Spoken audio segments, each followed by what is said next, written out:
Welcome to the Hot Read on the 440 Sports Network. ML Rose is our great sponsor. That is James Foster. I am Braden Gall. James, good morning, sir. How are you? Doing great. How are you doing? I'm doing wonderful. I'm better than the Titans' strength of schedule, which apparently is the worst in franchise history and the third toughest schedule in the history of the NFL. How about that? How about that? Welcome to the league, Cam Ward. We, of course, are going to get into a mock draft sort of simulator conversation today. James, you started playing with the mock draft stuff, which we never really stopped playing with, but to be fair. It is one of the internet's greatest inventions is the mock drafts, the free mock draft simulator. And it's more about creating questions about positions and strategies around each pick for the Titans. I know you've conducted a bunch of these, so we'll go through your mock, and then we'll kind of talk through some of the strategy questions that Titans fans need to understand when they're looking at big boards, looking at trades, looking at value, etc. So we'll get into all of that. I'm first going to ask you, of course, about the performance of the team against the Texans and look ahead at Seattle real quickly here before we get started.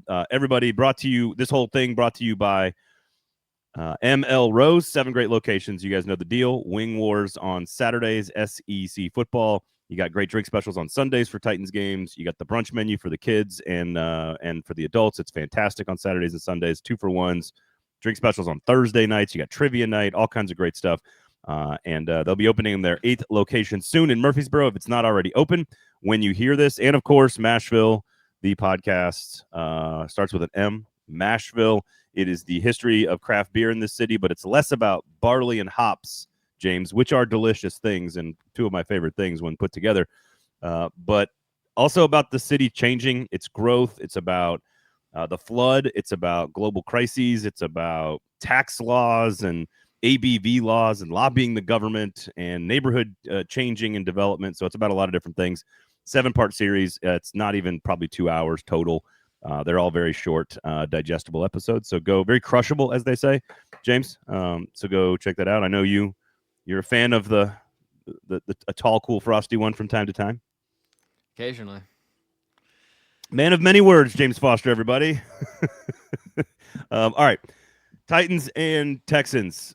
Look, new ways to lose, even more heartbreaking than many games before, but I just wanted to know what you saw. Who stood out to you? Which players on the tape are you either seeing progress from or that you think, man, I like what I saw there. They are actually building. They're actually developing, and there's hope. There's hope, James. Give us some hope. I think starting with Cam Ward, obviously check out the full breakdown if you want to see my thoughts there. I thought it was a solid performance from him. It seems like every Cam Ward game, there is like this. We have a brand new conversation about like whether we should be considering a quarterback in the 2026 draft. Like every. I just don't really share the concern and the sky is falling attitude that some people seem to have from this performance specifically. They're saying that about this game? Yeah, I mean, okay. I don't like to tweet or do anything like live on Sunday because I know that whatever reaction I have from watching the game live, I'm going to disagree with when I watch the film later is normally what happens. And when I just like check Twitter after the game, it's like I see some people who are on this channel who are maybe, I don't tweet on Sundays either, so it's definitely not me. Maybe Jared. Okay. A lot of concern about Cam Ward that I definitely disagree with. But he's in the microaggression farming business. That's what he does. Yeah. But that's what he does. First of all, your huge mistake there is immediately going to generate opinions from Twitter. Not that you think that, but like that's what you're out there. It's not me generating opinions. It's me trying to get a feel for the pulse of. Did you see what Houston's defensive front just did to Josh Allen? Like, I think Cam Ward gets a break for any mistakes that may or may not have happened in that game. I will say to the Cam Ward kind of just broad thing. Number one, and I think you agree with this, it's at least midway through next season before we have like a real point to evaluate him. At least the beginning of next season to see him with a new coaching staff, a new system, a new set of players, etc. See if he's made progress in the offseason. Like all that is at the earliest time you're going to start making a comparison. Could the Titans take a quarterback with the 6th or 7th round picks to just add depth? Sure, I'm okay with that. Maybe more like the 5th round. You don't find too many in the 6th and 7th, but worth a shot if you can find your Brock Purdy, I guess. Um, and honestly, at the end of the day, the argument for Cam Ward, I do see a lot of like wish casting on both sides. Like, oh, I've already seen that he's a total bust, which I don't know how you can make that case. I've already seen that he's going to be a franchise quarterback. I don't know how you can make that case. I think he's just in the middle, and we got to figure it out. And so I think the number one argument for Cam, all the things you see on film, James, that you're like, no, I like that, I like that, I like that, because it's not showing up in the statistics, it's not showing up in production, it's not showing up in these other ways. You got to watch the film to see it. The best argument is the defensive strength of schedule, honestly. Like, that's one of the best arguments, is that he has faced almost literally the toughest schedule of the last 35 years in the NFL for a rookie quarterback. And I think that's one of the best pieces of context we could add to this. Yeah, I would agree with that. I think I think it's fair to still want more from the first overall pick, by the way. So that's not like a me just deflecting from all criticism, but it's like just I think when you look at the body of work as a whole, speaking to this individual game, I think it was a really solid performance. Once again, was let down by his receivers. I mean I've said this, I think, multiple times, but it's almost with some of these throws, it's like he's constructing them specifically to started the most interesting back and forth debate about who is at fault between him and the receiver. The Mason Kinsey throw. some of the throws that have some of the incompletions this year where I'm sitting there recording. I'm recording and what you see it is a 30-second clip, and what it actually is on my end is me sitting there watching the play for 10 minutes and trying to decide who I want to blame for this. And then I'll record, I'll be like, yeah, I think Cam Ward's at fault. And then I'll be editing it and I'm like, wait, no, this is on the receiver. So then I have to re-record. It's, I mean, the logistical time that I put into deciding who I want to blame for these. The person dealing with the most adversity through this Titans 1-9 season is James Foster. Yeah, you forget about what I go through. But what's really funny about that, and just to hear you explain your personal journey on this, I found myself doing that in we should have seen this on the Van Jefferson preseason throw. Yeah, where we spent an entire week and a half foreshadowing, debating, like, oh well, he could have put a little more touch on it, but Van Jefferson should have made the catch. But he also isn't fast enough necessarily to get there. So was it an inaccurate throw or was it an accurate throw? The ones up the seam are the ones that are really most interesting to me. Like the ones up the seam where I feel like the best quarterbacks throw it the way Cam throws it, which is with conviction, right? And great receivers have to make those plays. When the ball is within the radius, you've got to make those plays. Some of them are outside of the radius, but I that's the one where I feel like he's not adjusting to his receiving core, so it's on him. Right. But that's the way you're kind of supposed to throw those passes down the seam. You got to put it on a rope, and you got to be convicted about it when you're trying to go between a safety and a linebacker. He's throwing to smaller, slower receivers as if they were bigger and faster. Yeah. And needs to calibrate it. There you go. Way to articulate the whole thing. And maybe the Titans should draft bigger and faster receivers. Yeah.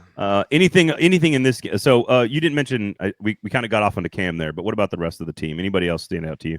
Yeah, I mean J.C. Latham with the penalties, it's brutal. I would say that overall, just purely on the field, I don't think he's been awful this year. But when you tack on the penalties, it's pretty rough. And Drew Beatty had a great piece for Paul Kaharski that kind of broke down J.C. Latham's performance and how not just with this game, but with a lot of O-line performances, it's really easy to see somebody have a high PFF grade, 1 or 0 pressures allowed, and assume that they played well. And usually that is the case, but you really have to watch the tape because offensive linemen are exposed to different amounts of threat, in each game, depending on how many true drop back snaps there are, how much chip help you get, which, J.C. Latham got a lot of help against the Texans pass rushers. And just PFF doesn't tell you the number of one-on-one matchups that an offensive lineman had. So just keep that in mind, like not only with this JC Latham game, but with anytime you see that going forward. Yep, no question about it. Kevin Winston. Yeah, and then defensively, great to have Jeffrey Simmons back, and He's good at football, I think. yeah. This we've talked about how he's never been able to put together a fully healthy season, and that's still going to be the case because he missed a few games. But I will still give him full credit if he starts out the season really strong. Yes, he missed a few games, but then he's able to return to that exact same level like he was last week. If he continues that for the rest of the season, I think that it's fair to say that he's really taken a step forward. And then Kevin Winston, great to see him really emerge in his first real start. Great stuff in run support, playing blocks. So I'm excited to see if he can kind of establish himself as like a building block heading into next season. Every now and then, you don't see it very often, and I've covered this team specifically since 2016, but every now and then you're on the first week of training camp in the NFL, and you just look at a rookie and you go, that guy's different.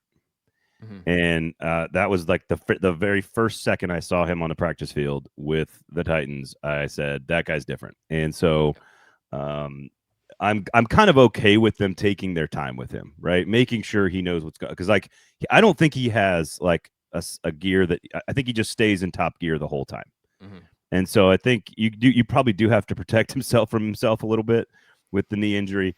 So I'm glad they took it slow. I know that's hard to deal with as a Titans fan. You want to see results and you want to see instant impact, but like I think he's going to be really good. Yeah. He's one of the best tackling prospects that I've evaluated at any position. Coming out of college. Yeah, he's really good. And again, without the injury, he goes probably late first, early second round at that point. So, okay.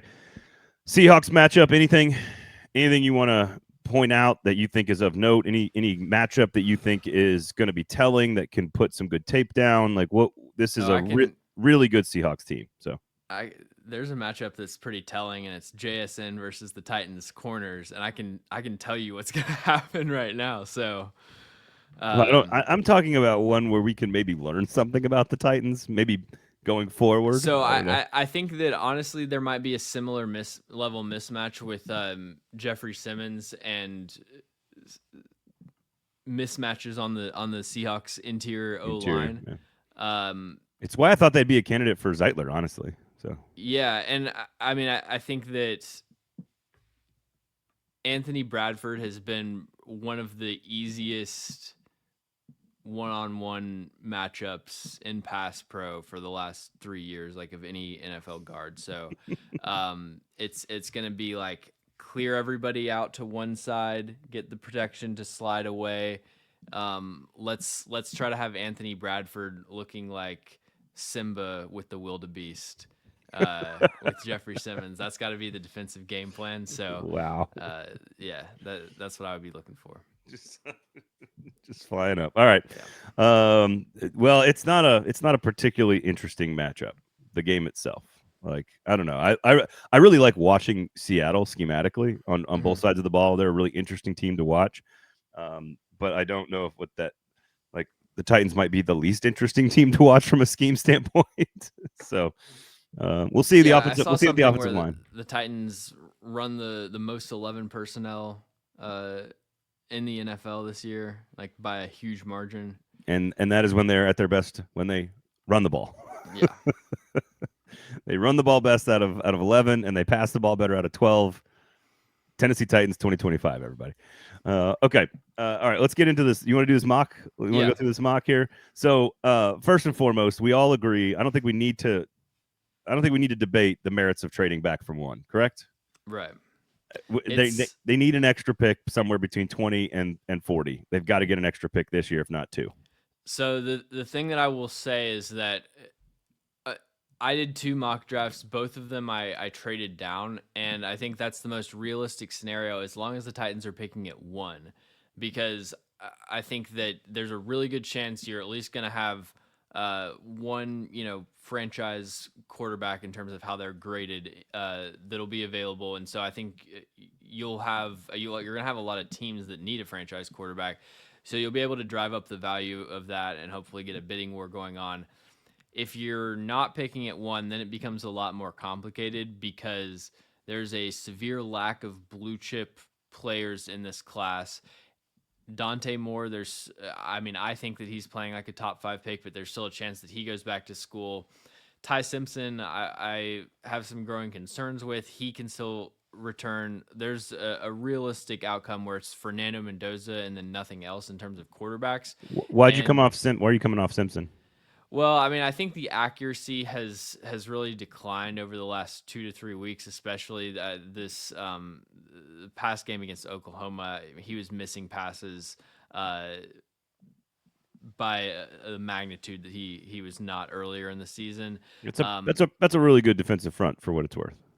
Well, yeah, but I'm talking about like not under pressure. There was an out of structure play where he had time to reset and he sailed a pass over the middle of the field by literally like 8 yards over his helmet. But also, I think that Dante Moore's a much more natural thrower. With Ty Simpson, there's a lot of strain when he needs to generate zip, and that leads to a lot of over rotation and over striding that can result in just more erratic ball placement. Whereas Dante Moore, it's just effortless. His arm is much stronger. Yeah. Whipping it out. So. Okay, so all three of them are maybe more even than we thought. Yeah, a couple weeks ago. I'd probably go Dante Moore, and then Mendoza, Simpson. The thing that goes in Simpson's favor is that Dante Moore and Fernando Mendoza have both struggled against the best competition that they've faced, and they haven't faced very good competition overall. Whereas, they haven't really faced a stretch like Missouri, Oklahoma, like all the defenses that Ty Simpson has gone up against. So, that's all right. So basically, because there's not too many elite blue chip 5-star players, we need the quarterbacks to have a good, strong finish to the season. Number one. And we need the Titans to be picking number one, is what it sounds like. If you want to be safe and you want to get maximum return, stay awful at football. Watch Oregon, Indiana, and Alabama and root for them. And there you go. Yep. There you go. I do think, like, going back to 3, I don't really have a strategy question, because I think going back to 3, maybe you probably still have a chance to pick up either Arvell Reese or Ruben Bain, if that's who you want. If you go back to 6, 7, or 8, you can maybe pick the best receiver in the draft if you want. If you go back even further and do something even crazier and go back to 12, 13, 14, then you've got the top corner. But you could get one of the best corners in the draft. You could take maybe the other receiver that falls. Maybe Mekhi Lemon is still there at 10, 11, 12, 13. You could also you could target David Bailey, as you and I have talked about. We both like him a lot.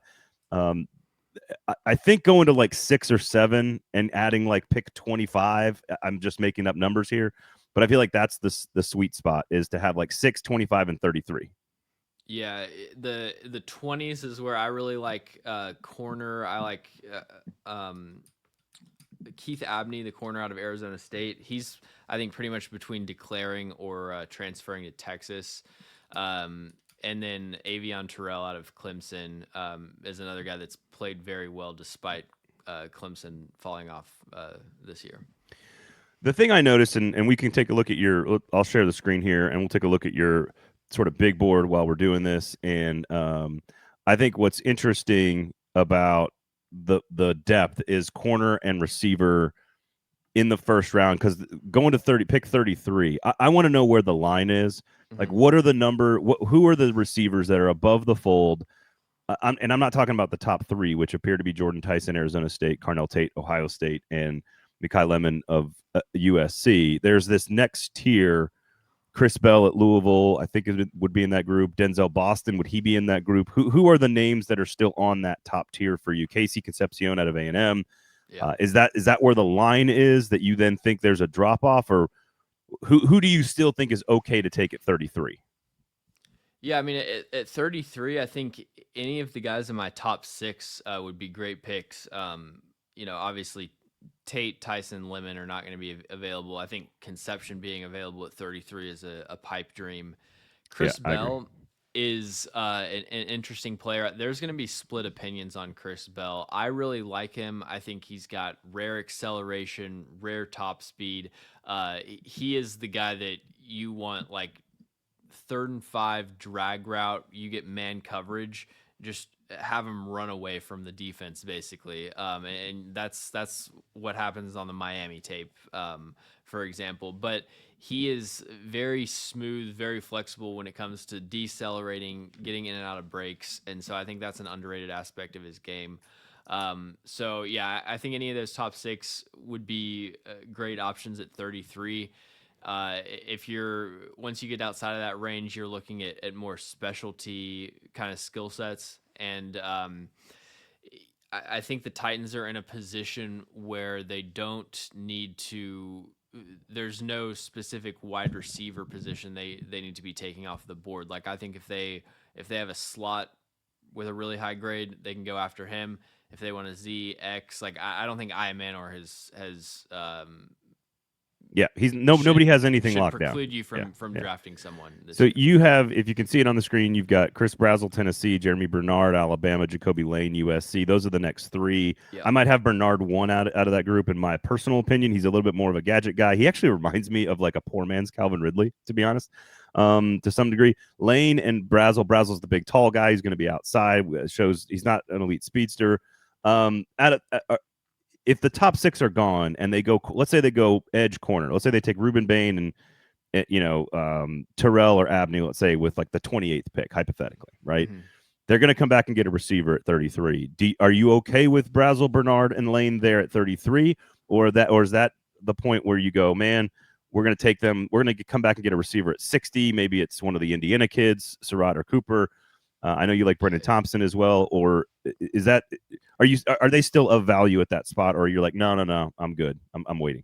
Yeah, I think if you pass on receiver with those first 2 picks, you've got to come back and get it at 33. And if that's what you decide to do, I think it means you need to double back up in the 60s or 80s or wherever you end up picking. Obviously, depending on how the board falls, like, you don't reach for your 150th player at 60. But so you take Chris Brazzell at 33 then, if you've got corner and edge already covered. Yeah, I think that you could make the argument for Jacoby Lane over Chris Brazzell. I think that Brazzell's production has kind of leveled off a little bit over the last couple weeks. But Brazzell would be the guy that I'd go with between him, Bernard, and Lane. Brendan Thompson is kind of like a real specialty. I think he's probably the fastest receiver in this class. It's hilarious watching his tape because I'll watch other corners go up against Brendan Thompson, and this is before I knew exactly who Brendan Thompson was, and I would be like, oh wow, this guy is slow. He's getting burned off the line of scrimmage. And then I come back later and I'm watching Brendan Thompson's tape, and I'm like, oh, this corner wasn't slow. Brendan Thompson's just the fastest receiver I've ever seen. Yeah, he's pretty fast. All right, so then let me ask you about edge there at that spot. So let's say hypothetically you go at 6 or 7, you take Tate or Tyson or Lemon, you come back and get your corner, and let's say there's you obviously have to do edge. And I'm going to ask you about doubling up because I could see this may not be that outlandish, but it feels outlandish. I could see a case where their first 6 picks, including a trade back, is 2 corners, 2 edges, and 2 receivers, right? Yeah. Like I could see them doubling up on the 3 major positions of need and just throwing a bunch of darts and seeing what you can come up with. At edge, it's interesting because we kind of know who the first round talents are with Bain and Bailey and Falk and Reese, and we kind of know who's in that top tier. Excuse me. But with TJ Parker of Clemson falling so fast, sort of out of the first round almost, I know you and I both like Cassius Howell at Texas A&M. I love Uwe Ungalale as a value play and a shot in the dark, maybe in that Femi Oladejo range, like 52 or whatever. Who are the names that if you don't end up with your edge, you go receiver and you come back and go corner? Or do you have to go edge at 25, 28 and then come back and get corner? Like, what? Give us the names in the top of the second round that you like at that position. All right, so let me tell you guys this: get Anthony Lucas the USC edge rusher in your mock draft simulator mocks while you can, like in the second or third round, because the what he's putting on tape the last few weeks, he is looking like a top 35 pick, I'll say. Um, I mean, the dude is 6'5", 279 pounds with great length, and he is as athletic as like a 250-pound edge. And he's really started to like he flashed last year and was kind of on my radar, but just hadn't put it all together. He's really starting to put it all together as a pass rusher. He's got a big matchup with Oregon this week, which my eyes will be glued on that matchup. We were doing a preview podcast yesterday, and I think I had 15 players in the USC Oregon game with top 5 round grades. I actually wrote about that on Friday. You can check it out, paulkarski.com. The number of NFL players in that game is absurd. Yeah. The offense for USC versus the defense for Oregon. Right. Really interesting. Anthony Lucas, though, I think is probably the most slept on player in that game. Romello Height, I think, is kind of like he's like the opposite of Keldrick Falk. He's the opposite of Femi Oladejo. The dude is 240 pounds. There have been times where he's been listed at 228. So like, and you look at him, he is, kind of scrawny out there compared to most edge rushers. So as far as any kind of edge setting run support, not really expecting that from him, but he's a dynamic pass rusher. And then Mateo Uyunglele, I've got him at 61, but he could definitely be in the conversation in the 40s or something. Really like prototypical frame, great cross chop. He's a lot more flexible, a lot better bend than you would expect for a 270-pound edge rusher, and starting to play with better power this year. Do you like those Missouri guys? I mean, they're more like third-round picks, I think, but like maybe even later. So Zion Young, I mean, I like him for what he is. He's just very redundant with Femi Oladejo because he's one of these like run-first developmental pass rusher types. And then Damon Wilson, I've got him lower down the board, and I'll scroll here. You got to go way down. Okay, all right. Yeah, so Damon Wilson, I've got a late 4th round grade on him. I think he is explosive, really struggles to flatten at the top of the arc. So he gets a lot of quick wins, but then can't convert them into sacks because he loses balance when he's trying to turn the corner. And the production's been a little bit inconsistent this year, but a transfer from Georgia, really highly recruited guy. And he has emerged like he's one of those guys that would have been stuck on Georgia's bench. And then now he would be emerging for Georgia, but now he's doing it for a different SEC team. I think he could be a guy next year. Okay. I think he's probably a back to school. At corner quickly, and this is all talking about the first of what could be doubling up for positions here. I think if you're picking 7th, 8th, 9th, maybe Mansour Delane out of LSU is an option. I still think that's a little early. Jermod McCoy might be the best corner, but he hasn't played football all year out of Tennessee. Avion Terrell is really good value if you pick 19 to 25 somewhere and you get him. It's a guy who could be the best corner in the draft. You've already talked about Keith Abney. I think Colton Hood is probably the next one. I don't know if you've got him in your top tier there, but I think those 4 or 5 guys are probably earmarked for the first round. And if you want to take them, you got to take them probably with a pick before 33. I do like Brandon Cisse. I know you like him as well out of South Carolina, but he might be the name I would circle if you're going. Same question to you about 33. Let's say you get Reese, you come back and you get Chris Bell at 20, something like that, right? If you do that strategy and then you still need to address corner at 33, who are the names that are still worthy of consideration there? Is it Will Lee at A&M? Is it the cornerbacks out of Ohio State? Like, who do you like there at 33? So Will Lee has fallen a little bit this year. I really liked him heading into the season.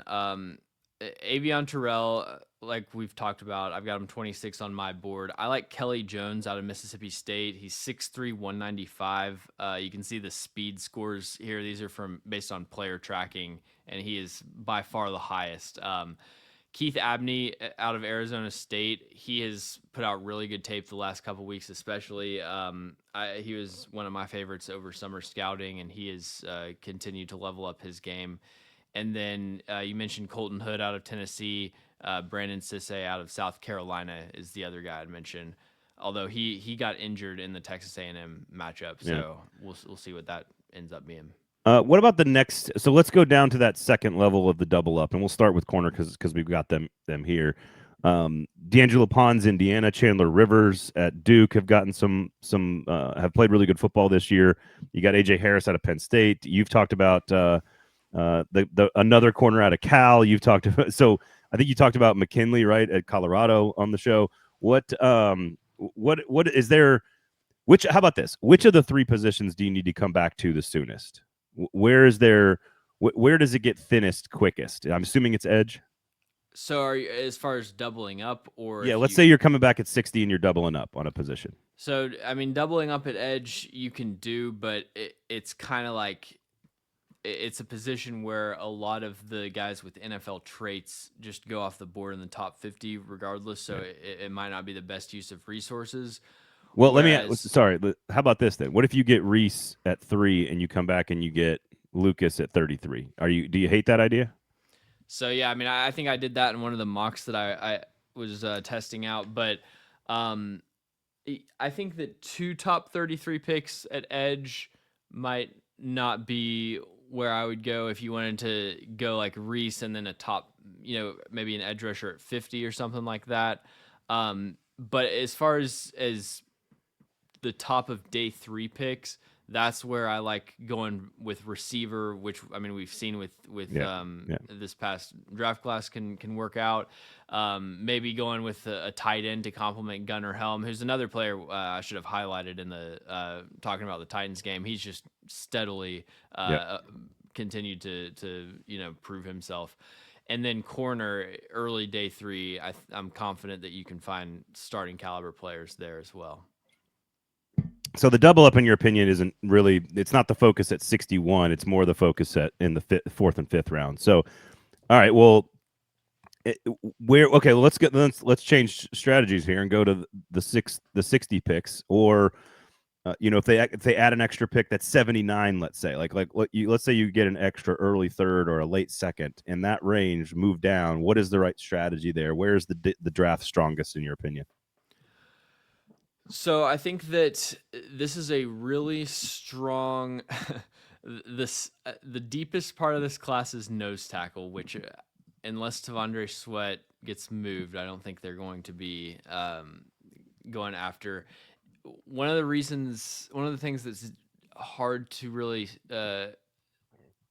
quantify the depth of a class at this point is because we don't know who is going to declare and who's going to come back to school. So if I go back to edge rusher, like it's really deep on my board, but a lot of these players could end up going back to school. So I've got all these third and fourth round grades, but a lot of these guys are underclassmen that'll probably end up returning, like Anto Saka, Max L out of Iowa. So I think edge is particularly deep this year, though, and that could be a spot where, like at 50, if they pick up an extra early third or late second, they could grab another edge rusher. Corner's a position that really thins out after the top 5 or 6 guys. Yeah. So, and then receiver,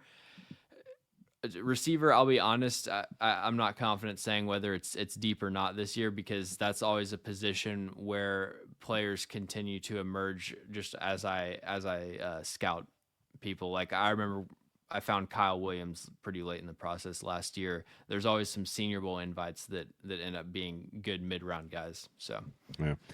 All right. What names? I mean, I guess you're saying most of the names you like are going back in that area. So the way I see it is, I think 60 is sort of the pivot point for the draft.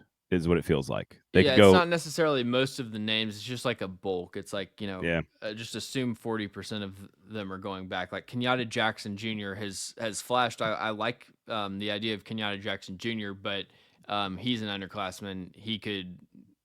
They can offer him a competitive NIL package. He goes back to school. I could easily see that happening. So TJ Parker, I think, probably is a candidate to go back to school as well.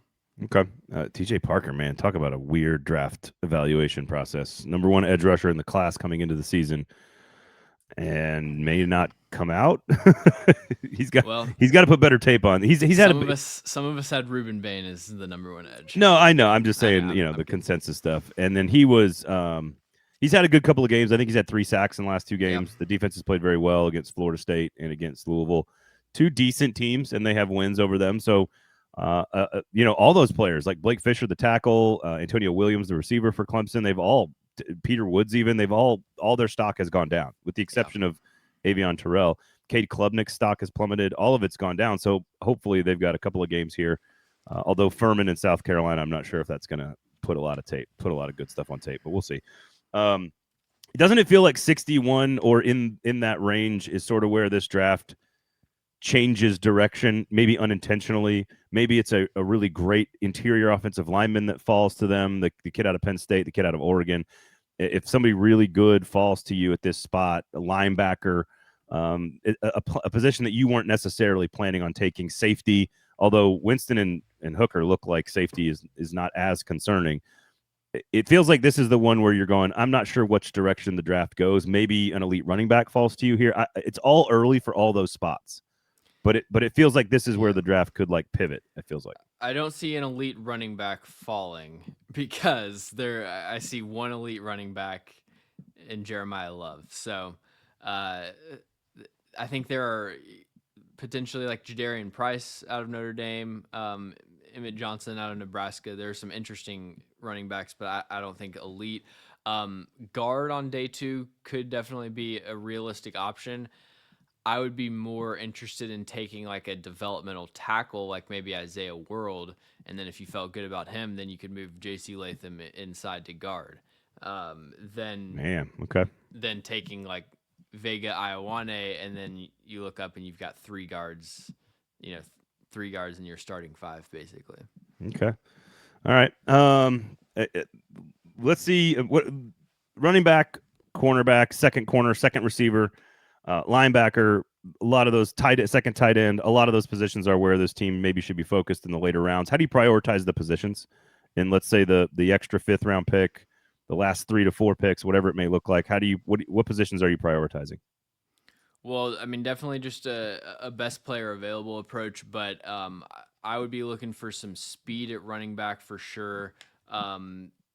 Day 3, like I said, I would continue to double up at receiver. I think that they did it last year and it's worked out because probably the guy that at least the fan base had the lowest expectations for ended up being their most productive receiver that they found. So I think doubling up at a position of need is always a smart route. Linebacker, somebody to complement Cedric Gray. And then I wouldn't be opposed to another safety because it is a really deep class with some versatile skill sets. Okay. All right. All right. What do people need to know about the back end of this draft? Are there some particular names you really love? How about quarterback late? Do you like going after somebody? I know you like the Harvard kid. Do you like going after a quarterback 5th round? I know 7th round quarterbacks don't make rosters too often. 6th round quarterbacks occasionally. You kind of have to go more like 4th, 5th round if you want a guy to actually stick. So I don't know what your thoughts are on grabbing a potential depth piece if you're going to trade Levis, or a developmental piece in the case that Cam Ward doesn't work out, etc. Yeah, I think that you could definitely make the argument for somebody like Trinidad Chambliss, Josh Hoover. Although Josh Hoover, I think, will go earlier than their range. Man, when I look at the bottom of this quarterback class, though, I mean, Aiden Childs is back to school. Drew Aller, no thanks. Sam Levitt is going to transfer. Nico Iamaliava.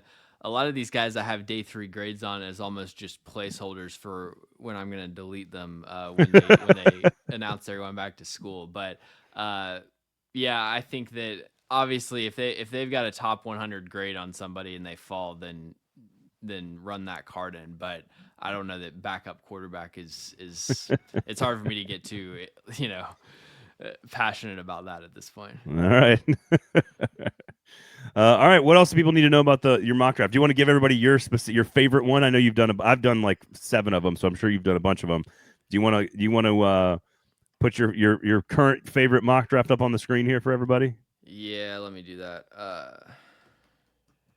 I'm telling you, these things like I don't get caught up in too many like internet trendy sort of widgets and games, but I play with this mock draft thing all year. it's All right. it's a perfect way So to gauge. I think it's a perfect way to gauge depth of a position group. Like, PFF hey, hated this mock draft, oh well, forget but that. I think I did a great job. Oh, two first round receivers. So you traded down to 6. What'd you get in the trade down to 6? So all I focused on was 2025 picks. So there would have been more future draft capital. I just didn't spend the time to like Right. do the calculations for future thirds and all that. Traded down with the Raiders to 6. We got 38 and 70. At pick 6, take Carnell Tate, which in a normal year is too early, but this year I think that he's a top 5 player on my board. At pick 33, my ideal scenario isn't to double up at receiver this early, but to me, Chris Bell was clearly the best player available, and I think that fixes your receiver room, overnight, ideally. it should with I mean, DK yeah, with DK and Io Manor, Tate and Bell. That's a lot of assets that's invested. a receiver room that actually gets me excited. Pick 38, we get Mateo Uyunglele out of Oregon, who we've talked about. 65, D'Angelo Pons, Indiana corner, can play slot or outside, plays exclusively on the boundary for Indiana's defense. Pick 70, Isaiah World is a developmental left tackle who I think his talent warrants taking in the 3rd round. So your extra picks here, you trade back to 6, you get 38 and 70. So you add Uyunglele and World on top. So you get your 2 receivers fixing that room.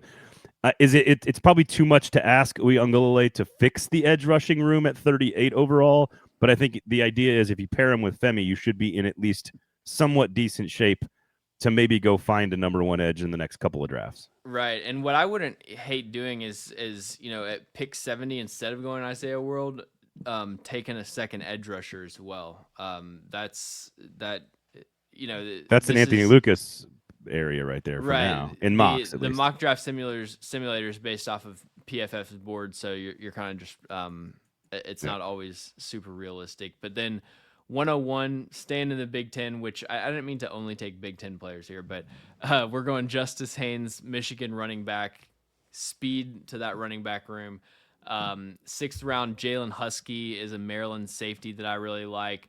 Max Llewellyn out of Iowa is an edge rusher that I like at 192. And I think I mentioned Charles Dimmings, the Stephen F. Austin corner last week. Probably as much publicity as he's gotten on podcasts ever. So yeah, that's my mock. All right, I like it. I'm actually efforting trying to. I did one because the one thing you have to caution yourself from in all of this is when you go about trading back. Like the one thing I love doing in these mocks that I think is totally unrealistic is just continue to trade back. Yeah, like just go accumulate picks. Yeah, go from one. So I'm trying to if you can give me your top takeaway from your mock draft because I'm going to try to upload this photo real quickly. Yeah, I think that the Titans are kind of in a position where they need help at almost every single position. So there really aren't a lot of wrong answers as long as you aren't reaching to plug a certain hole. So I think that would be the main takeaway is that, and I trust Mike Morganzi will approach it this way, is just go into it with an open mind and a best player available approach. Yeah, I think that's the right approach. Let's see if this works here. What do you think about all those picks?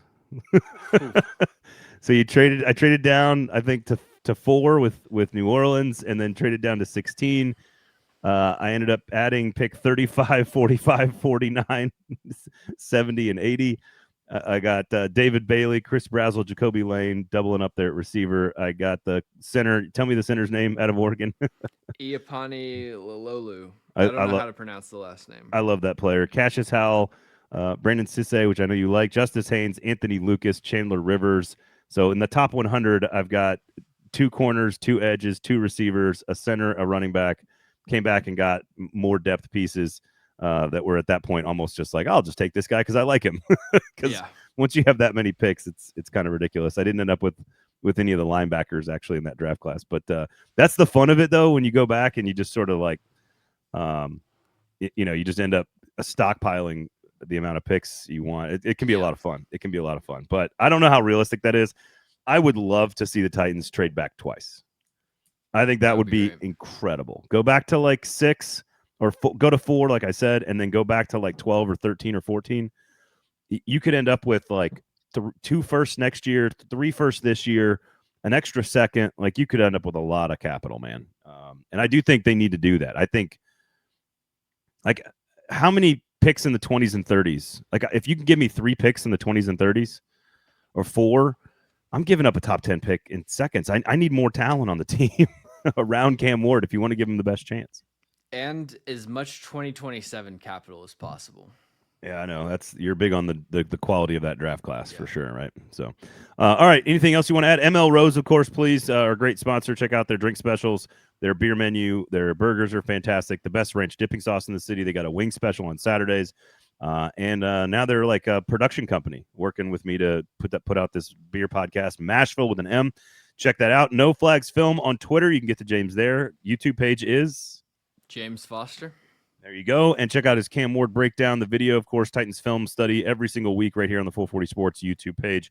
You can check out his work there, and it is exclusive to the YouTube page. So you got to go check it out there if you're listening to this via audio podcast. All right. 5 stars only. We do appreciate it. All the rating and the reviewing. We will do a show next week. It'll probably just be earlier in the week. So otherwise, we'll talk to you then. James, good stuff, man. Always a pleasure to see you. ML Rose, everybody, and we will talk to you next time.